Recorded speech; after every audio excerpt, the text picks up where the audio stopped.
Hare Krishna. Welcome back to our ISKCON Blantyre YouTube page, where we are currently discussing Lord Narasimha Dev's appearance and pastimes from the 7th canto, 8th chapter. Till yesterday, we read till the text number 29th. Let's start reading 30th onwards. Text 30, translation. Lord Narasimha Dev's mouth and mane were sprinkled with drops of blood, and his fierce eyes, full of anger, were impossible to look at. Licking the edge of his mouth with his tongue, the Supreme Personality of Godhead, Narasimhadev, decorated with a garland of intestines taken from Hiranyakashipu's abdomen, resembled like a lion who has just killed an elephant.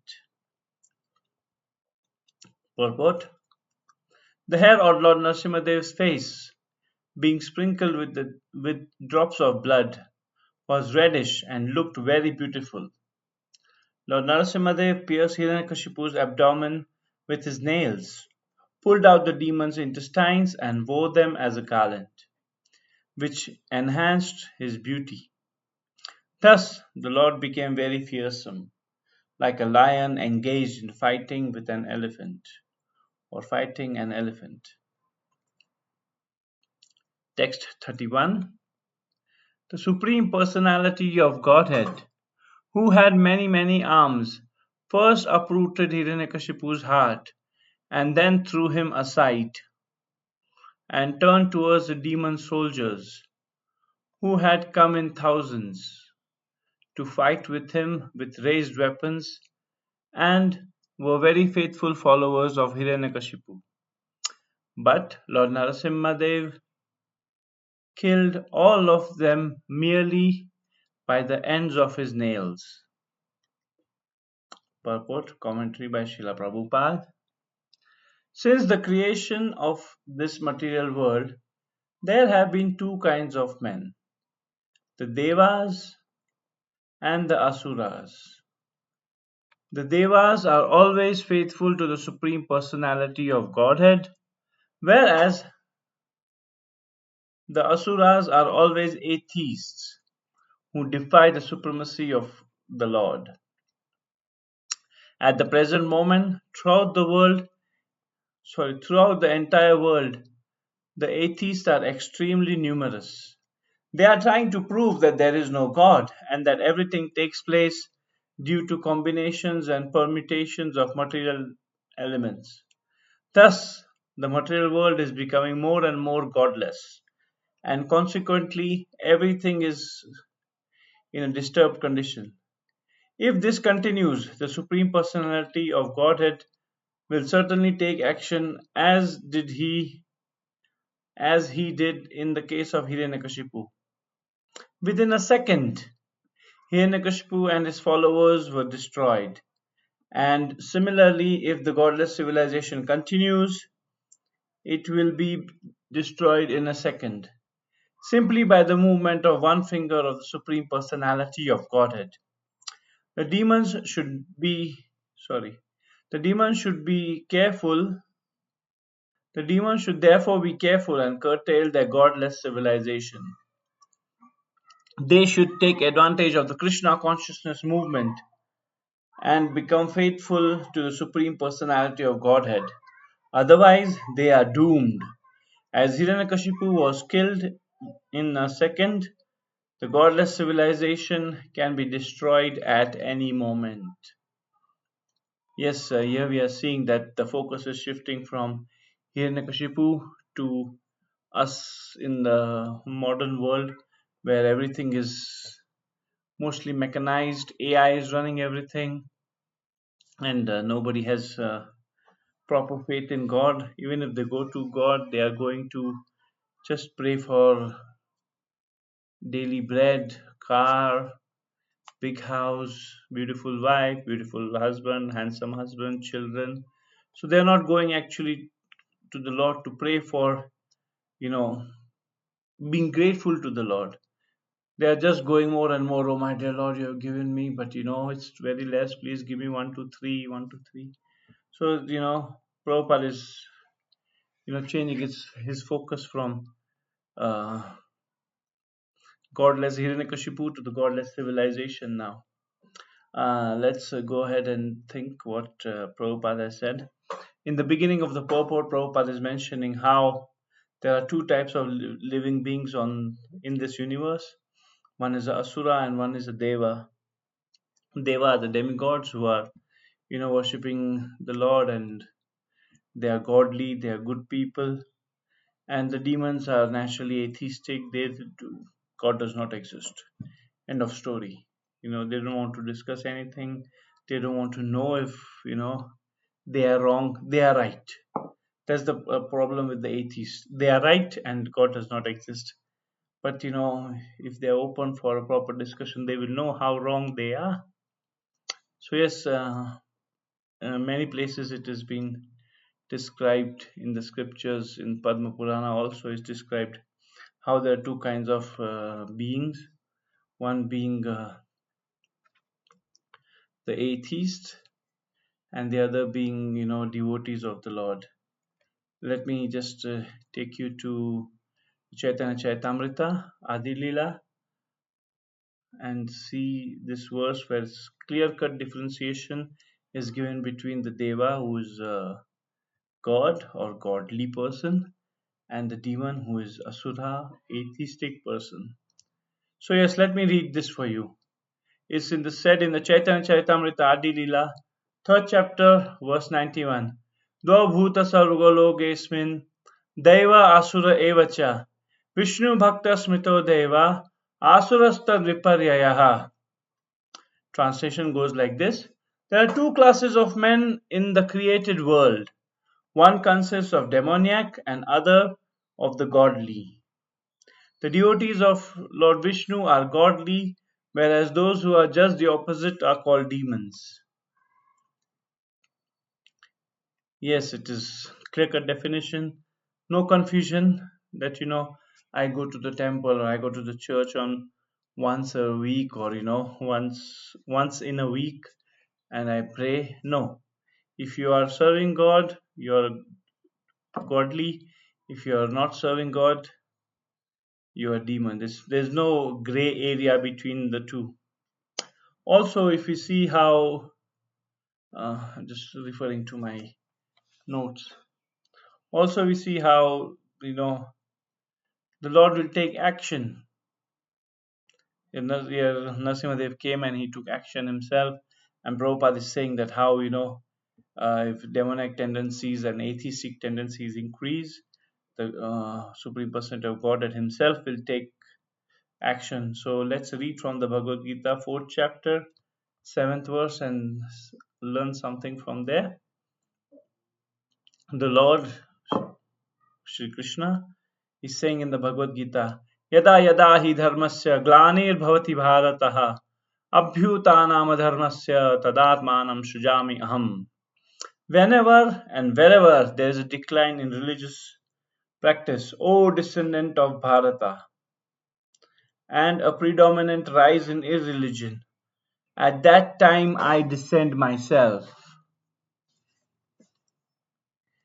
Yes, oh, sorry, I forgot to share the shloka. Let me just share the shloka with you. Here it is. Yada yada hi dharmasya glanir bhavati bharataha abhyutanam dharmasya tadatmanam sujami aham. And the translation is right there at the bottom. Whenever and wherever there is decline in religious practices, O descendant of Bharata, referring to Arjun, and a predominant rise in religion, at that time I descend myself. So yes, we are seeing how the Lord is saying that he descends himself. And we saw with Hiranyakashipu, there was so much of demonic activities he was doing, troubling the devotees of the Lord, troubling the good people, killing all the brahmanas, all the priestly class, in the killing all the animals and opening slaughterhouses, etc. So then the Lord had to come himself. We, on the other hand, we may be atheistic, but we are not such a big atheist that even the demigods are afraid of us. No, we're just small demons walking around trying to be God in our own way. And for such small so-called atheists, or so-called thinking oneself to be greater than God doesn't have to come himself. He can just send you know mm, I'm losing the chain of thought. He can just send natural calamities, like there was tsunami. People from America were struck in the tsunami and they died there. So what can be said? It technically, according to your karma, you're just brought to a certain point, and then the Lord sends, or the demigods who are the Lord's agents, they send problems, and then you're wiped out. The Lord doesn't have to come for us puny people. So yes, text 31st is done here. Let's check text 32 onwards. Ta-da-da. Yes, text 32. Translation. The hair on Lord Narasimha Dev's head shook like clouds and scattered them here and there. His glaring eyes stole the effulgence of the luminaries in the sky, and his breathing agitated the seas and the oceans. Because of his roaring, all the elephants in the world began to cry in fear. Purport. Commentary by Srila Prabhupada. Prabhupada is starting the commentary by quoting from the Bhagavad Gita, 10th chapter, text 41. Yadyad vibhutimat sattvam Srimad urjitam eva va tad eva bigachatvam mama tejamsha sambhavaha. Know that all, the translation of this verse, know that all beautiful, glorious, and mighty creations spring from but a spark of my splendor. The illumination of the planets and stars in the sky is but a partial manifestation of the Lord's effulgence. There are many wonderful qualities of different living entities, but whatever extraordinary things exist are but a part of the Lord's stages. His illumination or brilliance. The deep waves of the sea and ocean are many other wonders within the creation of the Supreme Personality of Godhead. All become insignificant when the Lord, in his special feature, incarnates within this material world. Everything is insignificant in comparison to his personal, all defeating transcendental qualities.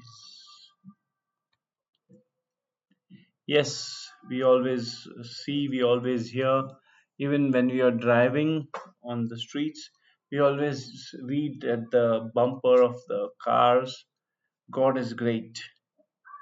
I'm sure you might have also heard, God is great. But how great God is, nobody knows properly. Here in the Bhagavatam, it is mentioned how great God is. That everything else is just a spark of what He is doing or what He is. We can take example of a fire. A spark that jumps out of the fire, it is a spark, it will get extinguished. And what, even if it falls on us, how much can it burn? Just a small dot. But imagine if God himself, fire himself, decided to finish the whole place. For example, last year we saw there were fires in the west coast of America. There were also fires in Brazil. So many hectares of land were destroyed. So much forest was destroyed. So if the fire wants to really engulf something and finish it, it's very easy for it. But for a spark, minute spark, you can't really do much unless it comes in contact with gasoline or petrol or fuel. Similarly, if you see, you take a drop of water, you know, drop of water I'm drinking. Yes, if it goes in the wrong pipe, it can kill me. but still, I can do, hit my, hit my pat on my back, and maybe comes back. But if I decide to jump into the ocean, what can be said? I should be stupid to do that. So, a piece of water can't really do much, but the whole ocean, which is about 70% of Earth's land, Earth's waters, if that decides to flood all the, land, what option do we have, or what can we do? So, similarly, God, whatever good things we are seeing, your brilliant and beautiful nature is just a spark of God. So imagine, how beautiful God is. Yeah, we generally just say God is great, but we never really put our thinking into it. But when we do put, we will see that, wow, this is so beautiful. Now imagine how much beautiful God is. But we are tiny living entities. We cannot really appreciate God to the fullest. That's why scriptures are given. We should read the scriptures and try to understand God more and more. Okay, let's go ahead. Text 33.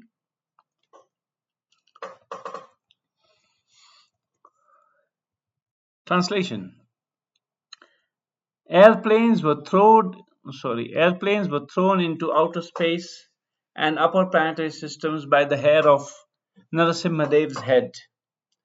Because of the pressure of the Lord's lotus feet, the earth appeared to slip from its position. Oh, sorry. Oh, double sorry. And all the hills and mountains sprang up due to his intolerable force. Because of the Lord's bodily effulgence, both the sky and all the directions diminished in their illumination, in their natural illumination. Purport.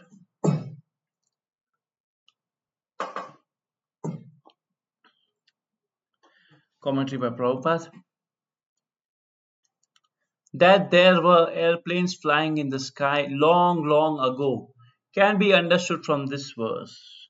Srimad Bhagavatam was spoken 5,000 years ago, and the statements of this verse prove that symptoms of a very advanced civilization then existed, even in the upper planetary systems as well as the lower planetary systems. Modern scientists and philosophers foolishly explain that there was no civilization prior to 3,000 years ago, but the statement of this verse nullifies such whimsical judgments. The Vedic civilization existed millions and millions of years ago. It existed since the creation of this universe, and it included arrangements all over the universe with all the modern amenities and even more. Yes, we hear from science that we came from the monkeys, and previously man did not exist and there were only monkeys, and everybody was just jumping from one tree to other. That's not a fact. Here we see during Lord Narasimha Dev's time, which is like about roughly about a million years ago or more, we are seeing how airplanes were flying, and we just on Earth we just got aeroplanes like made by the Wright brothers in like 50, 60 years ago, maybe 70 years ago, not more. But we see how advanced the Vedic civilization was. So let me just throw some light on it. Advanced form of life was long, long time ago, way before, according to science, human civilization. There was so much of you know advanced living beings. For example, we see how the Harappan civilization in the northern part of India, when they excavated it, they saw that it's like thousands of years old, and it had proper irrigation system, it had proper drainage, which we can't really reproduce now properly. Similarly, we see that the temples in Ajanta and Ellora are plus minus 2000, 2500 years old, built into the rock, into the mountain. It's not that they took a rock and they carved. No, it was a mountain, and they carved the mountain to make these caves and these beautiful temples. So many temples in the southern part of India also. They are so very old, but they look so beautiful. Even the modern day people cannot carve what these people did on stone. Nowadays there's AI, and you make mistake, and then you can give another command, and it comes with a better solution. In those days, if you're carving into a rock and you make mistake, whole rock is gone. Everything, all your you know efforts of making a beautiful big temple is gone, because that rock had come from somewhere, and to get that rock again will be a problem. So people were so intelligent, people were so professional that time. And nowadays we just see even the professionals make mistake, and they say, oh sorry, we'll fix it, we'll ask ChatGPT for a better solution, or maybe we'll ask Google for a better solution. Doesn't really cut it. So yes, Nasimadev, after killing Hiranyakashipu, he's still angry because Hiranyakashipu's demoniac people are, fighting with the Lord, trying to kill the Lord, take revenge on not on the Lord for killing their king. So we shall see for ahead how after some verses, how after Nasimadev is angry, he's finished killing everybody, he's sitting on the throne of Hiranyakashipu, all angry, and then all the demigods and all the angels come, and they start praying that thank you very much for appearing and killing this guy. This guy had terrorized us. We had to go into hiding, but now that you have come out, it will be nice. Thank you very much. So many uh, demigods are praying, and at the end of this chapter, beginning of next chapter, we see the prayers of Prahlad Maharaj, the devotee for whom Narasimhadeva appeared. So thank you very much for joining me. Please keep joining me every day for similar nectar like this. Hare Krishna. Narasimhadev Bhagwan ki jai.